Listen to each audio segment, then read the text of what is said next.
Ini adalah saluran pernapasan, sekumpulan organ yang memberikan kita kemampuan untuk menyerap produk hasil metabolisme makhluk hidup lain ke dalam jaringan peredaran darah. Untuk apa? Untuk melakukan metabolisme pastinya. Oleh karena itu, kita akan membahas farmakologi obat penyakit saluran pernapasan.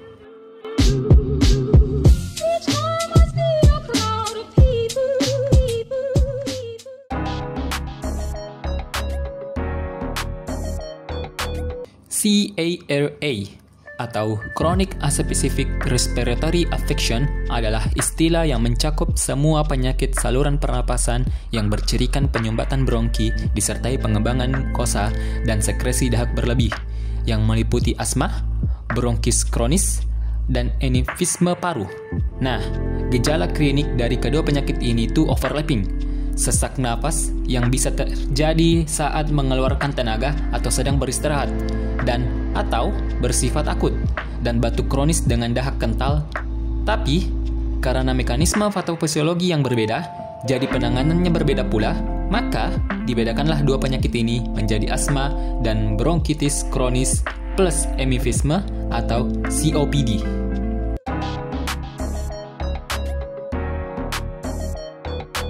Berdasarkan mekanisme kerjanya, obat asma dapat dibagi dalam beberapa kelompok, yaitu 1. Antialergika adalah zat-zat yang berkhasiat menstabilisasi mast cell sehingga tidak pecah dan mengakibatkan terlepasnya histamin dan mediator peradang lainnya. 2. Bronkodilator. Obat-obat ini mengatasi penyempitan bronki dan dengan demikian juga berfungsi melindungi bronki. 3. Kortikosteroid. Kortikosteroid berkhasiat meniadakan efek mediator seperti peradangan dan gatal-gatal. 4. Mukolitika dan ekspektoransia. Semua obat ini mengurangi kekentalan dahak. Mukolitika dengan merombak mukoprotein dan ekspektoransia dengan mengencurkan dahak, sehingga pengeluarannya dipermudah. 5. Antihistaminika. Obat-obat ini memblokir reseptor histamin dan dengan demikian mencegah efek bronkokonstriksi.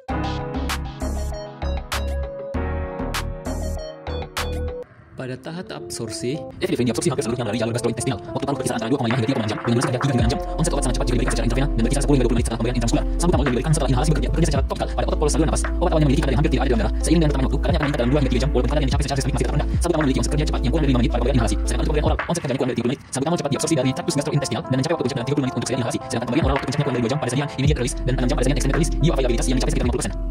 pada tahap distribusi, efedrin diekspresikan secara ekstensif ke seluruh tubuh, termasuk air ibu. Efedrin dapat berakumulasi di hepar, paru, ginjal, limfa, dan otak. Salbutamol yang terdistribusi dalam tubuh memiliki volume sekitar 196 plus 35 liter. Tidak diketahui apakah salbutamol dapat mencapai air ibu atau tidak. pada tahap metabolisme, efedrin dimetabolisme di hepar secara minimal. Metabolit yang dihasilkan berupa asam benzoat, hidrokloric acid, norefedrin, dan hidroksiefedrin prima. Salbutamol tidak dimetabolisme di paru, tetapi diubah menjadi ester tetrasulfat yang memiliki aktivitas farmakologi yang dapat dialihkan. Salbutamol juga dapat dimetabolisme oleh deaminasi oksidatif dan konjugasi dengan glucuronida yang pada akhirnya diekspresikan dalam urin sebagai metabolit.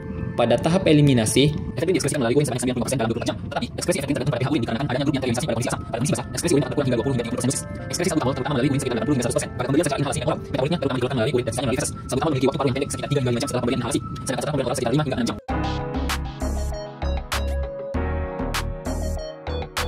Efedrin secara langsung berperan sebagai agonis pada reseptor alfa adrenergic dan beta adrenergic, serta secara tidak langsung menyebabkan pelepasan norepinephrine pada persarafan simpatis. Hal ini menyebabkan efek peningkatan tekanan darah dari jantung, kardiak output, serta peningkatan resistensi perifer. Selain itu, stimulasi pada reseptor alfa adrenergic yang terdapat pada sel otot polos spesifik adrenalia menyebabkan peningkatan tahap dan terhadap peluang urin. Aktivasi reseptor beta adrenergic di saluran napas dan paru menyebabkan bronkodilatasi. Efedrin juga bekerja sebagai stimulan pada korteks cerebri dan pemberian topikal dapat menyebabkan dilatasi pupil.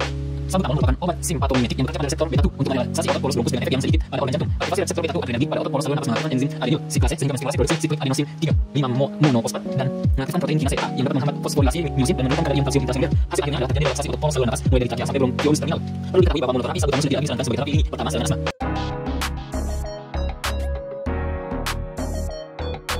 indikasi efedrin adalah untuk bronkospasme akut, hidung tersumbat, dan hipotensi yang disebabkan oleh anestesi spinal atau epidural. Indikasi salbutamol adalah sebagai bronkodilator kerja cepat pada penanganan asma dan penyakit paru obstruktif kronik. Dosis disesuaikan dengan bentuk sediaan yang digunakan. Selain dapat merelaksasikan otot polos bronkus, salbutamol juga memiliki efek dapat merelaksasi otot rahim dan dapat digunakan untuk penundaan persalinan preterm. Akan tetapi, salbutamol yang digunakan untuk indikasi tersebut masih memerlukan studi lebih lanjut.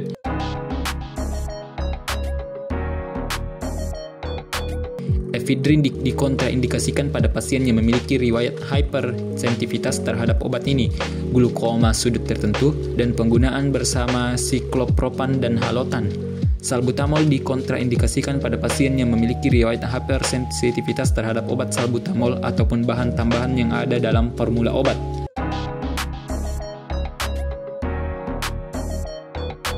Epinephrine memiliki beberapa efek samping terkait efeknya terhadap reseptor alfa dan beta adrenergik. Efek samping ini antara lain palpitasi, insomnia, dan tremor. Efek samping salbutamol yang umum dikeluhkan adalah tremor dan sakit kepala.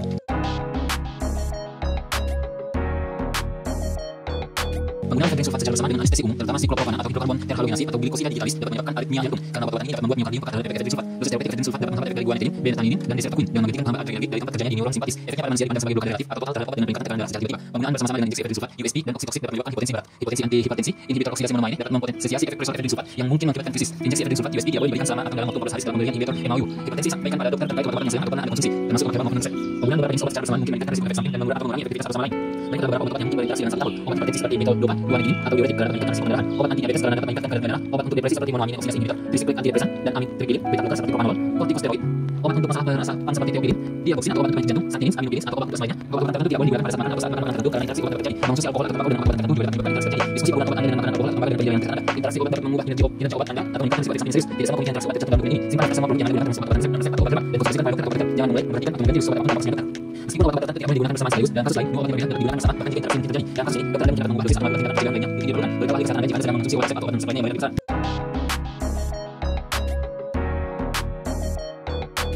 Epinephrine sulfat diekskresikan dalam ASI.